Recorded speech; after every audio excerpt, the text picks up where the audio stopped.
میں تو جب بھی سورہ یوسف پڑھتا ہوں نا جی تو دل کی دھڑکن تیز ہو جاتی ہے، رکت طاری ہو جاتی ہے۔ یہ ایک ایسی صورت ہے جتنی بار آپ اسے سنیں تو آپ ایک وکھرے جہاں میں داخل ہو جاتے ہیں۔ کیا سوز و گداز ہے، ایک شخص جو اللہ کا پیغمبر ہے اسے اپنے بھائیوں سے تکلیف اٹھانی پڑ رہی ہے، جو کہ خود ایک پیغمبر کی اولاد ہے، کافر بھی نہیں ہے، اور پھر اللہ تبارک و تعالیٰ انہیں کہاں سے اٹھا کر اس وقت کی جو سب سے بڑی آپ سمجھ لیں امپائر تھی، اس کی سب سے کرٹیکل پوسٹ کے اوپر پہنچا دیتے ہیں۔ اور بیسیکلی اس میں نبی الاسلام کو بھی تسلی تھی کہ آج تو آپ کو مشرکین عرب کی تکلیفیں اٹھا کر مکے سے مدینہ ہجرت کرنی پڑ رہی ہے، لیکن ایک دن آئے گا کہ آپ فاتح کی حیثیت سے مکے میں واپس آئیں گے۔ جس طرح آپ کے قبیلے کے لوگوں نے، قریش نے، جو اعلان نبوت سے پہلے آپ سے اتنی محبت کرتے تھے کہ آپ کو صادق اور امین کہتے تھے، اس لیول پہ آپ سے دشمنی نبھائی کہ آپ کو اپنا علاقہ چھوڑنا پڑ گیا۔ ایک دن آئے گا انہی لوگوں میں آپ فاتح بن کر آئیں گے، اور اس وقت آپ بادشاہ ہوں گے، اللہ کے خلیفہ ہوں گے، اختیار آپ کے پاس ہوگا۔ جس طرح کہ یوسف علیہ السلام کو ان کے بھائیوں سے تکلیف پہنچی اور انہوں نے ان کو بیچ دیا، وہ غلامی کی زندگی انہیں گزارنی پڑی، اس کے بعد جیل کی زندگی، اور الٹیمیٹلی اللہ تعالیٰ نے انہیں مصر میں آپ سمجھ لیں بے تاج بادشاہی بنا دیا۔ لیکن وہاں پہ بھی اینڈ رزلٹ کیا نکلا؟ لا تثریب علیکم اليوم، آج کے دن میں تم پہ کوئی گرفت نہیں کروں گا۔ اور یہاں پر بھی نبی علیہ السلام بھی جب آپ کو پتہ ہے مکے میں داخل ہوئے تو آپ نے وہی الفاظ دہرائے جو یوسف علیہ السلام نے دہرائے تھے، لا تثریب علیکم اليوم، آج میں تم پہ کوئی گرفت نہیں کروں گا۔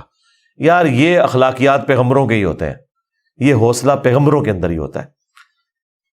اللہ تعالیٰ ایک خاص انہیں یہ ملکہ دے دیتا ہے، وہ اپنے نفس پر اتنا قابو پا لیتے ہیں کہ اپنے دشمنوں کے لیے اتنا نرمی کا رویہ تمام اختیار کے باوجود، یہ نبیوں کا ہی خاصہ ہے۔ اللہ تعالیٰ ہمیں بھی اس طرح کے اخلاق میں سے حصہ عطا فرمائے، آمین۔ اچھا، ایران والوں نے یوسف علیہ السلام کی پوری یہ جو بایوگرافی سورہ یوسف میں آئی ہے، اس کے اوپر ایک تفصیلی فلم 45 اقساط کے اوپر بنائی ہے فارسی زبان کے اندر، اور کئی زبانوں میں اس کی ڈبنگ ہو چکی ہے۔ عربی کے اندر ہو چکی ہے ڈبنگ، اردو زبان کے اندر پیغام والے جو ہیں کراچی کے پروفیشنل ڈبنگ انہوں نے کی ہے۔ آپ کو لگتا ہی نہیں یہ اردو میں فلم بنی ہے یا فارسی میں، اتنی پروفیشنل اس کی ڈبنگ ہے۔ اس میں انہوں نے وہ پورے حالات و واقعات فلمائے ہیں اور آپ کو اس زمانے میں پہنچا دیا ہے۔ آپ یوسف علیہ السلام کے جو قید کے سال ہیں نا، وہ آپ کو بس وہ اس فلم کو دیکھ کے اندازہ ہوگا کہ یہ کیا تکلیف ہے جو انہوں نے کاٹی ہے، اور ایک چھوٹے سے بچے نے جو تکلیفیں اپنے بھائیوں سے کاٹی، ایسا بچہ کہ جس کی ماں بھی فوت ہو چکی ہے۔ میں کہتا ہوں نہیں، وہ فلم تو آپ جتنی بار دیکھیں، وہ ڈرامہ سیریل، انسان کے آنسو نہیں رکتے جس پرفیکشن کے ساتھ انہوں نے اسے فلمایا، اور ریالٹی تو اس سے بھی زیادہ دردناک ہوگی۔ تو ظاہر ہے اب یہ ایک فلم بن چکی ہے، اور میں نہیں سمجھتا کہ وہ مسلمان جو روزانہ ہالی ووڈ یا بالی ووڈ کی فلمیں دیکھ کر سوتے ہیں، ان سے یہ ڈرامہ سیریل مس ہو جائے، انہیں ضرور دیکھنی چاہیے۔ اور توحید جس طریقے سے انہوں نے اس میں بیان کی ہے، کمال کی توحید بیان کی ہے۔ چند ایک جگہوں پہ آپ کو اختلاف ہو سکتا ہے، لیکن اوورآل جس طریقے سے انہوں نے اسے فلمایا، ایک صحیح ایمان جو ایک مسلمان کے دل میں جاگزی ہونا چاہیے، وہ انہوں نے واقعی اس کے اندر فلما دیا۔ میں شروع میں ایک بلو پرنٹ کے طور پر سورہ یوسف میں جو یوسف علیہ السلام کی بایوگرافی آئی ہے وہ بیان کر دیتا ہوں، مختصر سی، تفصیلی میں نہیں کروں گا تاکہ آپ کا ٹیسٹ خراب نہ ہو۔ پھر آپ جب ان آیات سے گزریں گے تو آپ اس ٹیسٹ کو فیل کریں گے۔ یوسف علیہ السلام چونکہ حضرت یعقوب علیہ السلام کے بیٹے تھے، اور ظاہر ہے کہ ان کی لیگیسی کو آگے کسی نے تو لے کے چلنا تھا۔ یوسف علیہ السلام کہ 11 بھائی تھے، ان میں سے ایک بنیامین تھے، جو ایسے بھائی تھے کہ ماں اور باپ دونوں کامن تھے، اور باقی جو 10 بھائی تھے وہ دوسری والدہ سے تھے ان کے، وہ خالہ بھی لگتی تھی ان کی، یوسف علیہ السلام کی، اور ظاہر ہے کہ ماں بھی تھی کیونکہ ان کے والد نے ان سے نکاح کیا ہوا تھا۔ 10 بیٹے اس ماں سے تھے، 2 یہ تھے، اور آپس میں ان کا ایک حسد والا معاملہ ہو گیا شیطان کی وجہ سے، ظاہر ہے کہ اب باپ کی لیگیسی کو کس نے آگے لے کے چلنا ہے، وہ ظاہر ہے وہ تو باپ نے تو ڈیسائیڈ ہی نہیں کرنا، وہ تو اللہ نے ڈیسائیڈ کرنا ہے۔ اب یوسف علیہ السلام کو اللہ تعالیٰ نے ایک خواب دکھایا، اور خواب انبیاء کے حق میں وحی الہی ہوتا ہے۔ بخاری مسلم میں حدیث ہے کہ خواب نبوت کا 46واں حصہ ہے۔ حضرت ابراہیم علیہ السلام کو بھی خواب میں ہی دکھایا گیا تھا، سورہ صافات میں آتا ہے کہ میں اپنے بیٹے کی قربانی کر رہا ہوں، اسی لیے انہوں نے اسے ایگزیکیوٹ کرنے کی کوشش کی اور اللہ تعالیٰ نے فدیہ بھیج دیا، لیکن ایگزیکیوٹ اتنی بڑی ایکٹیویٹی کو کرنا کہ بیٹا قربان کرنا، اسی لیے تھا کہ وہ وحی الہی تھا۔ یوسف علیہ السلام کو اللہ تعالیٰ نے چھوٹی عمر کے اندر ہی 10-12 سال کی عمر میں ہی یہ خواب دکھایا کہ 11 ستارے اور سورج اور چاند انہیں سجدہ کر رہے ہیں۔ اس خواب کا ذکر انہوں نے اپنے والد سے کیا۔ ظاہر ہے اس زمانے میں تو والد ہی ڈائریکٹ ٹریننگ کیا کرتے تھے اپنی اولاد کی، اور ایک بڑی فرینکنس ہوتی تھی، اور پھر نبی کی اولاد۔ حضرت یعقوب علیہ السلام کو پتہ چل گیا کہ میری اس نبوت کا وارث اب یہ ہونے والا ہے، یعنی 12 بچوں میں سے اس کے سر کے اوپر یہ تاج نبوت سجنا ہے۔ تو ظاہر ہے باقیوں نے تو حسد کرنا ہے، حسد تو آ ہی جاتا ہے، آدم علیہ السلام کے بیٹوں میں آیا تھا، تو یہ اولاد آدم والا ہی معاملہ ہے۔ بہرحال وہ حسد آیا۔ حضرت یعقوب علیہ السلام نے یوسف علیہ السلام سے کہا تھا کہ اس خواب کا ذکر تم نے اپنے بھائیوں سے نہیں کرنا، ورنہ وہ تمہارے خلاف کوئی نہ کوئی چال چلیں گے۔ لیکن بہرحال یہ خواب والی بات کسی طریقے سے لیک ہو گئی، یوسف علیہ السلام نے تو نہیں کی، لیکن شاید آپ کی بیوی نے سنی اور انہوں نے باقی بیٹوں تک بات پہنچا دی۔ بہرحال کچھ ہوا ایسا معاملہ، اور ان کو اس اعتبار سے بھی اشارے مل گئے کہ یوسف علیہ السلام کے ساتھ زیادہ برتاؤ ایکسٹرا آرڈنری کرتے تھے یعقوب علیہ السلام، کیونکہ انہیں پتا تھا کہ یہ اللہ کے پیغمبر ہیں، اور انہوں نے اس توحید کی دعوت کو میرے بعد آگے لے کر چلنا ہے۔ حضرت یعقوب علیہ السلام کے جو باقی بیٹے تھے 10، 11واں تو خیر وہ چھوٹا تھا، وہ ان کا چھوٹا بھائی تھا، اس کے ساتھ تو مسئلہ کوئی نہیں تھا۔ وہ 10 بیٹوں نے اپنے باپ سے کہا کہ ہم دیکھتے ہیں کہ آپ بڑے پوزیسو ہیں یوسف کے معاملے میں، اسے آپ ہمارے ساتھ بھیجیں، یہ بھی ہمارے ساتھ کھیلا کودا کرے، جب ہم اپنے جانوروں کو چرانے کے لیے لے جاتے ہیں تو اس کو بھی ساتھ لے جائیں گے، تھوڑی اس کی بھی آؤٹنگ ہو جائے گی۔ تو حضرت یعقوب علیہ السلام کو یہ بات کلک کر گئی کہ یہ کچھ کرنا چاہتے ہیں، ان کو تو اندازہ ہی نہیں تھا کہ اتنی بڑی آزمائش ان کا انتظار کر رہی ہے۔ یار 40 سال کی جدائی آپ امیجن کریں، اور قرآن میں آیا کہ وہ نابینا ہو گئے تھے رو رو کے، اس تکلیف سے وہ گزرے۔ تو انہوں نے کہا کہ مجھے خطرہ ہے کہ تم یوسف کو صحیح طریقے سے دیکھ بھال اس کی نہیں کرو گے، کیئر لیس ہو جاؤ گے، چھوٹا بچہ ہے، کوئی بھیڑیا اس پہ حملہ آور نہ ہو جائے۔ انہوں نے کہا ہمارے ہوتے ہوئے 10 بھائی جس کے ہوں تو پھر تو ہم پھر نام کے ہی جوان ہوئے۔ بہرحال وہ تقدیر میں لکھا تھا، ایسا تو ہونا تھا۔ یوسف علیہ السلام نے وہاں پہنچنا ہی تھا جہاں اللہ تعالیٰ نے انہیں اتنا بڑا منصب عطا کرنا تھا۔ وہی ہوا، تنگ آ کے یعقوب علیہ السلام نے اجازت دے دی، وہ لے گئے یوسف علیہ السلام کو، اور پلان یہ بنایا کہ اسے قتل کریں گے، لیکن ایک بھائی تھا جو آڑے آ گیا، اس نے کہا قتل نہ کرو، ہے تو ہمارا بھائی، ہم اسے کسی کنویں میں ڈال دیتے ہیں، اور ان زمانوں میں جو قافلے گزرا کرتے تھے وہ کنویں پہ پانی کے لیے رکتے تھے، تو ہو سکتا ہے کہ کوئی نکالے تو یہ اس کے ساتھ ہی چلا جائے، جان چھوٹ جائے، قتل نہ کرو۔ اور اس میں وہ یہ بھی کہتے ہیں کہ ہم اس وقت تو یہ ایکٹیویٹی کرتے ہیں، پھر بعد میں اللہ سے توبہ مانگ لیں گے، اللہ تعالیٰ بڑا بخشنے والا مہربان ہے، جو کچھ بھی ہے تیرے محبوب کی امت سے ہے۔ یہ بھی قرآن میں نقل ہوا ہے، وہی سیم مینٹالٹی آگے چل رہی ہے، بعد میں نیک بن جائیں گے۔ اور انہوں نے ڈرامہ بازی یہ کی کہ یوسف علیہ السلام کے کرتے کے اوپر کسی بھیڑیے کا خون مال لیا اور کہا کہ ہم تو اسے سامان کے پاس چھوڑ کے گئے تھے، پیچھے سے بھیڑیا آیا اور یوسف کو کھا گیا، اور یہ اس کی قمیض ہے۔ عشاء کے وقت روتے ہوئے آئے، رات کے وقت قرآن کے الفاظ ہیں۔ حضرت یعقوب علیہ السلام کو سمجھ آ گئی کہ یہ میری آزمائش شروع ہو گئی ہے، کیونکہ توحید ایک ننگی تلوار ہے۔ انہیں سمجھ آ گئی تھی کہ میں نے اپنے بیٹے سے جو اتنی شدید محبت رکھی ہے نا، اللہ تعالیٰ مخلوق کی محبت کو برداشت نہیں کرتا، ایٹ لیسٹ ایک پیغمبر کے دل میں اس ایکسٹریم لیول کے اوپر جا کر۔ تو میری آزمائش شروع ہو گئی اب۔ تو انہوں نے کوئی بحث نہیں کی، انہوں نے کہا میں صبر کروں گا جو کچھ ہوا۔ ان کو پتا تھا کہ یہ اب اللہ کا فیصلہ ہے، کرنے سے کچھ نہیں ہونا۔ جو کوئی تھوڑی بہت کوشش کی وہ کی، انہیں اینڈ پہ ان کا میں اب صبر ہی کروں گا، جو اللہ اس کے لیے فیصلہ کرے وہی ہوا۔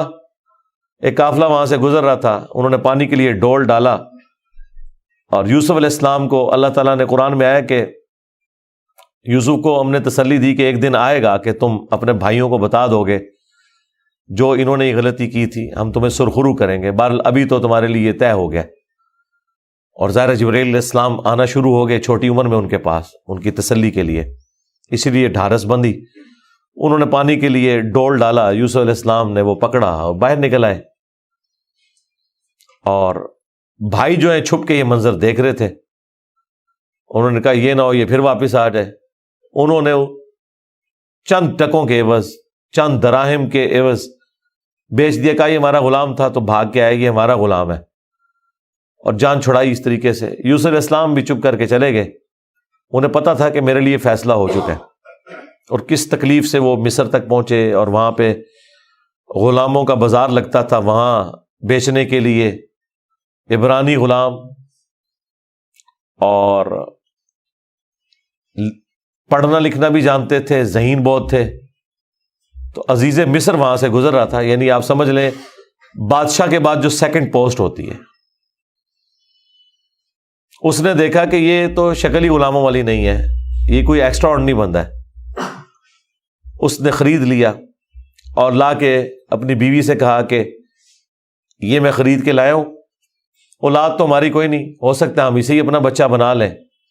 اور یوں یوسف علیہ السلام کہاں دور دراز کے شام کے علاقے جو سویلائزڈ بھی نہیں تھا، بھیڑ بکریاں چرانے والے بدو لوگوں میں سے اٹھ کے اس وقت کی سب سے سویلائزڈ حکومت مصر کی، فرعونوں کی حکومت، آج تک آپ یہ اہرام مصر گیزا کے جو ہے پیرامڈز یہ دیکھ رہے ہیں، یہ ان لوگوں نے تعمیر کیے ہوئے ہیں۔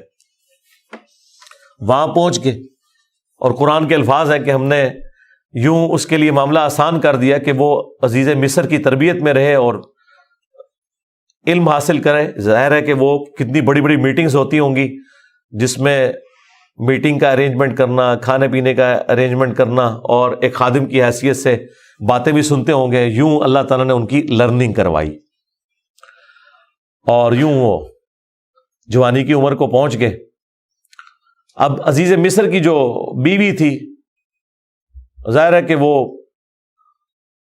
ادھر کا جو ماحول تھا ایک بے حیائی کا، اس کا وہ شکار تھی۔ وہ صرف وہ نہیں تھی، باقی عورتیں بھی تھیں۔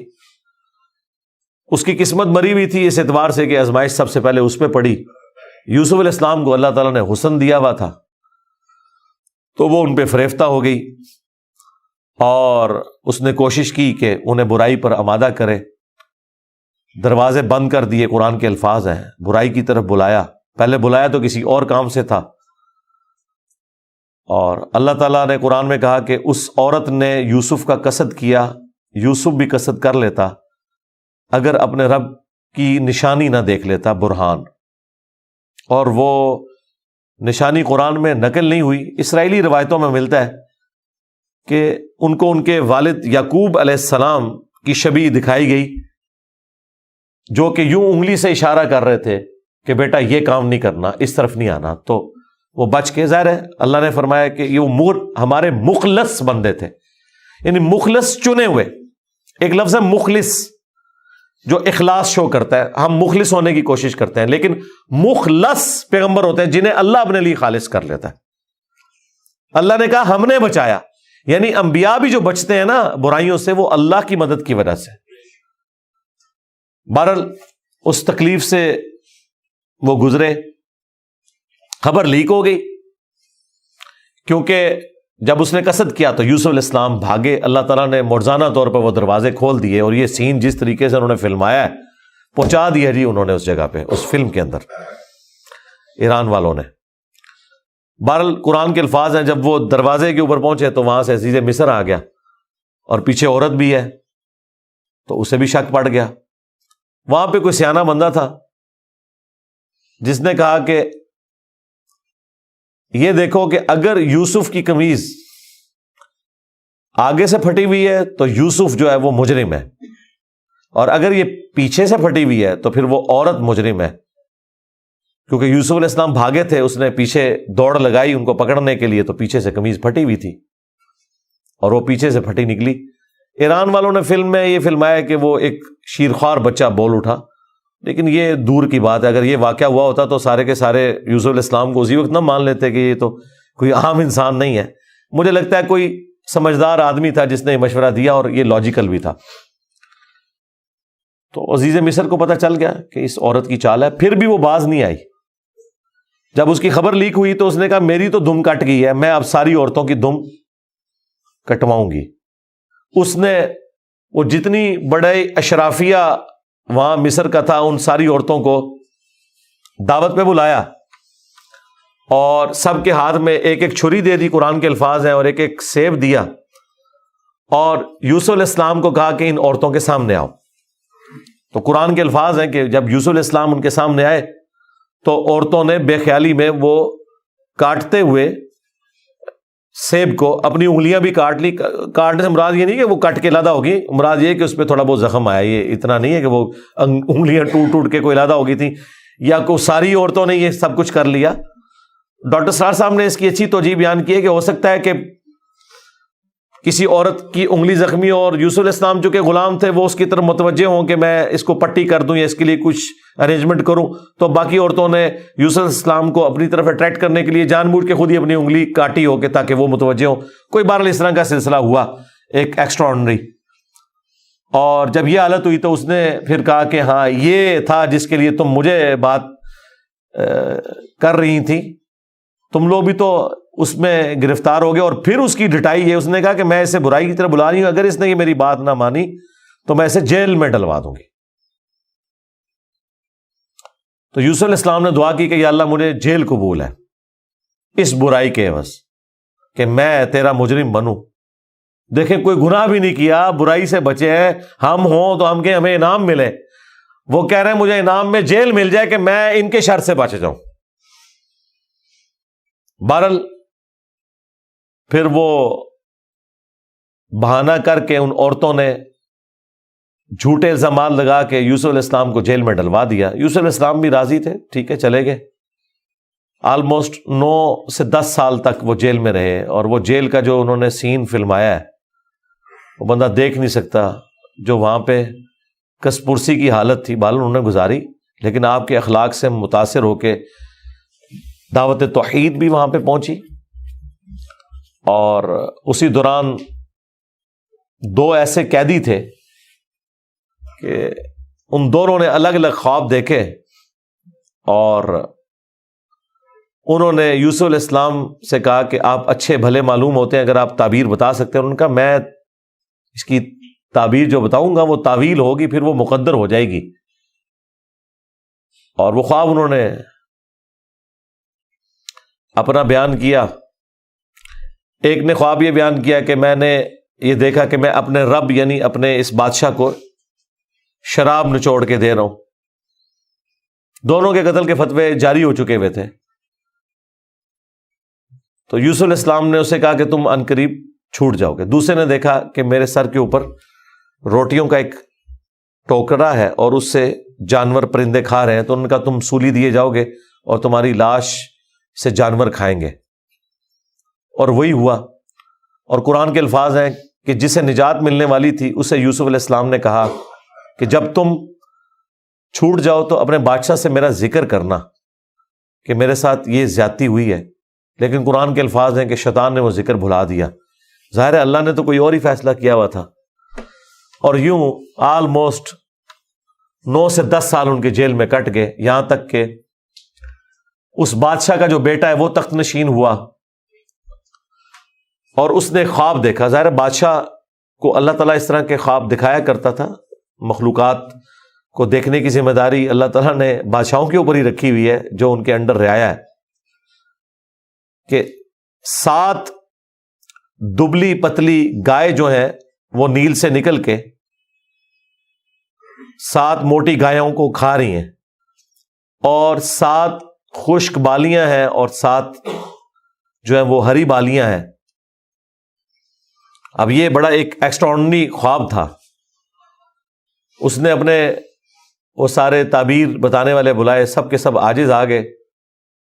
تو وہ جو چھوٹ چکا تھا ایک قیدی، وہ بادشاہ کا بڑا قریبی تھا جو اسے شراب بنا کے دیتا تھا، اسے یاد آیا کہ ہاں ایک شخص قید میں ہے۔ اور یاد کب آیا؟ دیکھیں 9-10 سال کے بعد۔ اس نے کہا میں ایک ایسے شخص کو جانتا ہوں کہ جو آپ کو اس کی تعبیر بتائے گا۔ تو وہ بادشاہ نے کہا ٹھیک ہے، اسے لے آؤ یہاں پہ۔ یوسف علیہ السلام نے تعبیر بتا دی جو باقی معبر نہیں بتا سکے۔ بادشاہ کو بھی لگا یہ تعبیر اسی طریقے سے ہے کہ 7 خوشحالی کے سال آئیں گے، اور اس کے بعد 7 سال آئیں گے 7 ایئرز قحط سالی کے، جس میں آپ یہ والا غلہ جو سٹور کیا ہوگا وہ استعمال کریں گے، اور پھر اس کے بعد بارش ہوگی۔ 7 سال تک بارش نہیں ہوگی، اور ان 7 سالوں کے لیے آپ نے اپنی وہ والی گندم سنبھال کے رکھنی ہے جو ان خوشحالی کے 7 سالوں میں خوب پیداوار ہوگی۔ تو بادشاہ نے کہا انہیں بلا کے لاؤ۔ انہوں نے کہا نہیں، پہلے میرا وہ مسئلہ حل کریں جو میرے اوپر الزامات لگا کے ان عورتوں نے اندر کیا۔ پھر بہرحال وہ معاملہ بھی سیٹل ہوا، عورتوں نے مان لیا کہ یوسف علیہ السلام کی کوئی غلطی نہیں تھی۔ پھر یوسف علیہ السلام عزت کے ساتھ لائے گئے بادشاہ کے پاس، اور انہوں نے خود کہا کہ مجھے وزیر خوراک بنا دے، میں امین بھی ہوں اور ان معاملات کو ہینڈل بھی کر سکتا ہوں۔ پھر انہوں نے جس طریقے سے ان معاملات کو ہینڈل کیا اور کہا کہ آپ نے گندم کے دانوں کو بالیوں سے باہر نہیں نکالنا، یہ سٹوریج کا طریقہ بھی یوسف علیہ السلام کو اللہ تعالیٰ نے سکھایا۔ یوں گندم خراب نہیں ہوتی، سال ہر سال آپ استعمال کر سکتے ہیں۔ آج بھی گندم اسی طریقے سے سٹور ہوتی ہے۔ اب وہ قحط سالی صرف مصر تک نہیں تھی، شام تک بھی پھیل چکی تھی، اور وہی بھائی بالآخر گندم کی تلاش میں مصر آئے۔ انہیں تو پتہ ہی نہیں تھا کہ ان کا بھائی یہاں کا بے تاج بادشاہ بن چکا ہے۔ یوسف علیہ السلام نے انہیں پہچان لیا۔ ان تو سوچا ہی نہیں تھا کہ یہ سب کچھ ہوا، کوئی اس وقت انٹرنیٹ کوئی اس طرح کی تو چیز ہے ہی نہیں تھی۔ تو یوسف علیہ السلام نے انہیں غلہ دیا اونٹ بھر کے، اور جاتے ہوئے خادمین کو کہا کہ ان کی جمع پونجی بھی آپ نے ان کے اسی سامان کے اندر رکھ دینی ہے تاکہ یہ متاثر ہوں اور اگلی دفعہ پھر آئیں۔ اور پھر ان سے انٹرویو کیا تو انہوں نے کہا ہمارے تو اس طرح بھائی ہیں، ایک بھائی ہے وہ ہمارے والد صاحب تو اس کو اپنے سے جدا نہیں ہونے دیتے، اس کے اندر وہ اپنے اس بیٹے کو تلاش کرتے ہیں جسے بھیڑیا کھا گیا تھا، اور وہ بیٹا سامنے تھا۔ یوسف علیہ السلام کے بارے میں اللہ تعالیٰ فرماتا ہے کہ یوسف علیہ السلام یہ باتیں سن رہے تھے اور دل ہی دل میں کہہ رہے تھے کہ تم ظالم ہو، لیکن اللہ کی طرف سے اجازت نہیں تھی۔ ان کا اچھا پھر تم دیکھ رہے ہو اس بھائی کا بھی سامان میں تمہیں دیتا ہوں، اگلی بار اس بھائی کو ساتھ لے کے آؤ گے ورنہ میں تمہیں سامان نہیں دوں گا۔ ظاہر ہے کسی بہانے سے تو بلانا تھا نا۔ اور واپس جب پہنچے انہوں نے دیکھا یہ تو اتنا فیاض بادشاہ ہے، اس نے تو ہماری وہ جمع پونجی جو بھی تھا، کوئی کاٹن لے کے گئے تھے، یا اس وقت تو بارٹر سسٹم ہوتا تھا نا، وہ واپس کر دی ہے۔ تو اپنے والد سے کہا کہ آپ اپنا وہ بیٹا بھی بھیجیں، وہ تو بڑا اچھا بادشاہ ہے۔ تو ان کا نا ایک دفعہ تم اسی کے بھائی کو لے گئے تھے، وہ واپس نہیں آیا، اس کو تو میں اب الگ نہیں کروں گا۔ ان کا ابا جی پھر بھوکے ہی مریں گے۔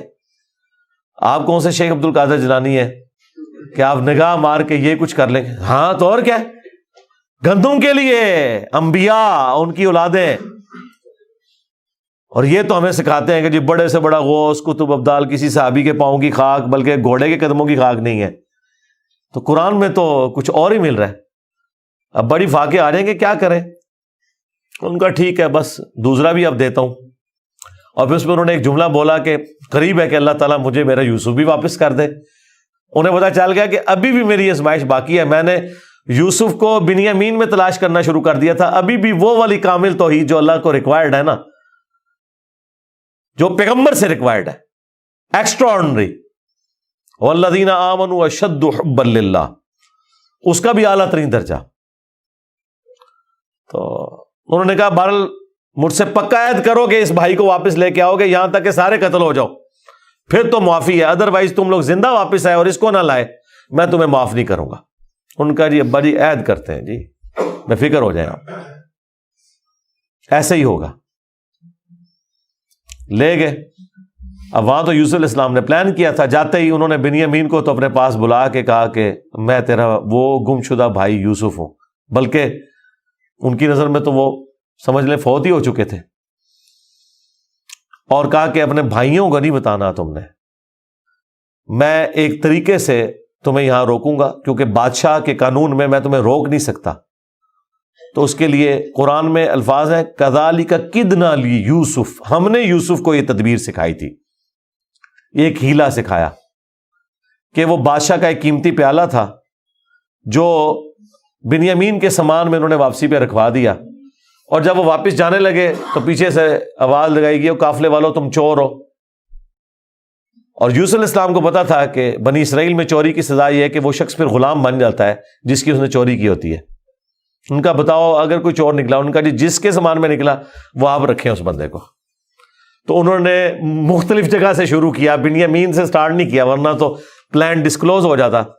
الٹیمیٹلی بنیامین کے سامان میں سے نکلا. تو انہوں نے کہا ہاں اس کا بھائی بھی اسی طرح چور تھا, اندازہ کریں ہر جگہ وہ ٹھونگ مارتے سن نال نال. تو اچھا یہ پھر ایران والوں نے اس فلم میں کھولا ہے کہ وہ کس چوری کی طرف اشارہ کر رہے تھے. وہ یوسف علیہ السلام سے ان کی پھوپھی بڑی محبت کرتی تھی, وہ لے گئی تھی اور وہ ان کو اپنے پاس رکھنا چاہتی تھی. تو انہوں نے کہا کہ میرا فلاں قیمتی کپڑا جو ہے وہ چوری ہو گیا, حالانکہ وہ چوری نہیں ہوا تھا, اور وہ یوسف علیہ السلام کے سامان سے انہوں نے ریٹریو کیا, اور اس کے بدلے میں یعقوب علیہ السلام کو کچھ عرصہ اپنے اس بیٹے کو اپنی بہن کے پاس چھوڑنا پڑا.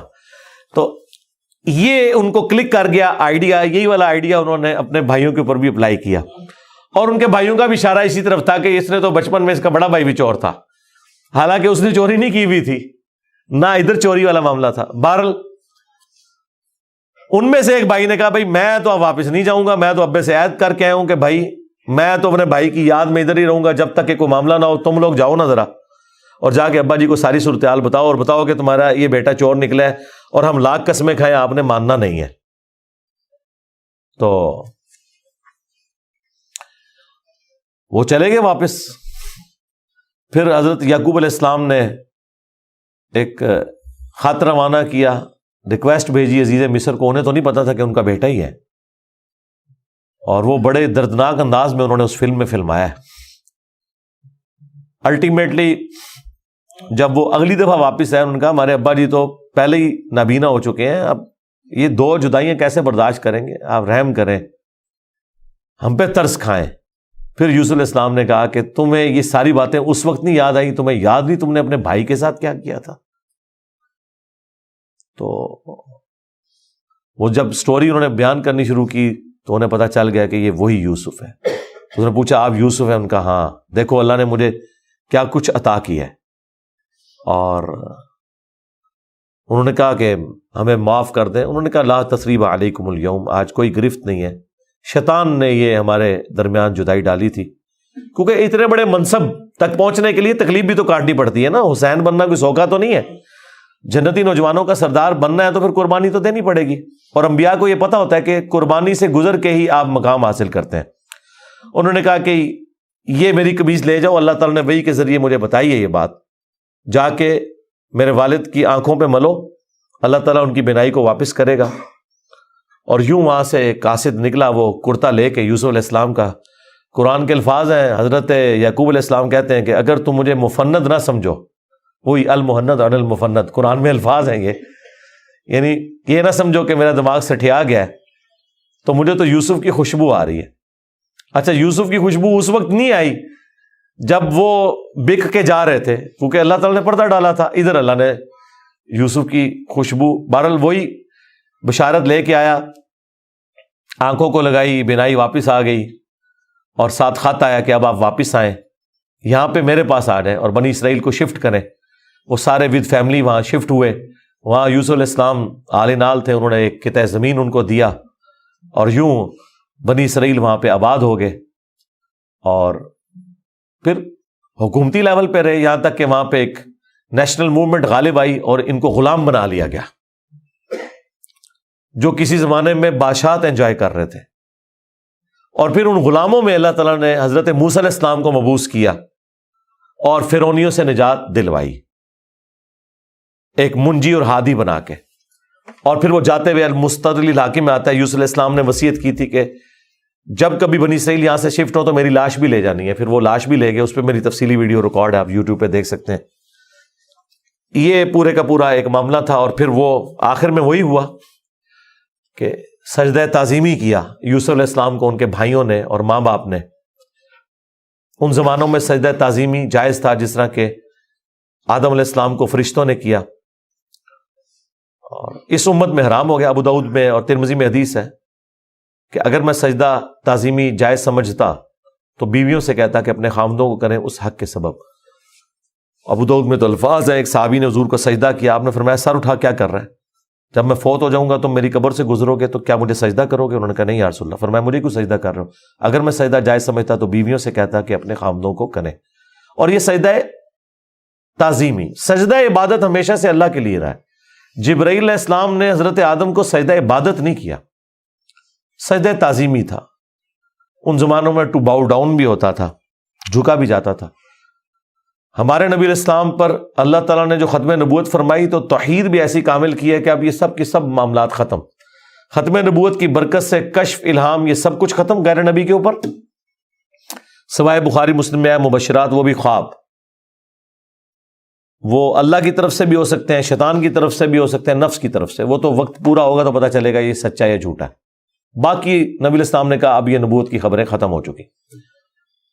اگلے زمانوں میں یہ ہوتا تھا, اللہ تعالیٰ غیبی خبریں دیا کرتا تھا غیر انبیاء کو بھی. اور اگلے زمانوں میں یہ بھی تھا کہ سجدہ تعظیمی ہوتا تھا. اللہ تعالیٰ نے توحید بھی اس امت میں کامل کی کہ سجدہ تعظیمی بھی حرام کر دیا, اور اب کسی کے لیے سجدہ نہیں ہے. بل وہ سجدہ کیا تو حضرت یوسف علیہ السلام نے کہا ابا جان یہ دیکھ لیں, یہ تعبیر ہے میرے اس خواب کی جو میں نے وہ بچپن میں دیکھا تھا. سرکار وہ خواب بڑا دیکھا ہے, وہ تعبیر ہوندے اس کا مزہ لوٹنے کے لیے 40 سال کی مشقت, جدائی, وہ بڑی تکلیف دہ چیز ہے. وہ جو آخری سین انہوں نے فلمائے ہیں نا, یعقوب علیہ السلام اور یوسف علیہ السلام کی جو ملاقات والا سین ہے, وہ بندہ دیکھ نہیں سکتا. اس زمانے میں انہوں نے پہنچا دیا جی. جو ایران والوں نے وہ ڈرامہ سیریل بنائی ہے 45 اقساط کے اندر. بہرحال الٹیمیٹلی اللہ تعالیٰ نے اس سے نبی علیہ السلام کو بھی بتایا کہ اگر آپ اس تکلیف سے گزر رہے ہیں نا, تو یوسف علیہ السلام نے بھی تکلیف کاٹی. ہمارے نبی کی تکلیف پھر اس لیول پہ نہیں گئی. اللہ تعالیٰ نے 8 سال کے اندر ہی فتح مکہ کروا دیا. لیکن بہرحال انبیاء کو کیسی کیسی تکلیف اٹھانی پڑتی ہیں. یہ واقعات سننے میں بڑے انٹرسٹنگ تو فیل ہو رہے ہیں, لیکن جب آپ وہ فلم دیکھیں گے نا تو آپ کو اندازہ ہوگا کہ جس پہ یہ گزر رہی تھی اس کے لیے کتنی تکلیف دہ چیز تھی. ایک ایک لمحے پہ تکلیف جوڑی ہوئی تھی, اس کو ہم امیجن بھی نہیں کر سکتے. آج بات کرنا آسان ہے. اللہ تعالیٰ نے انبیاء کرام علیہم السلام کو تکلیف سے گزار کر مرتبہ دینا ہوتا ہے.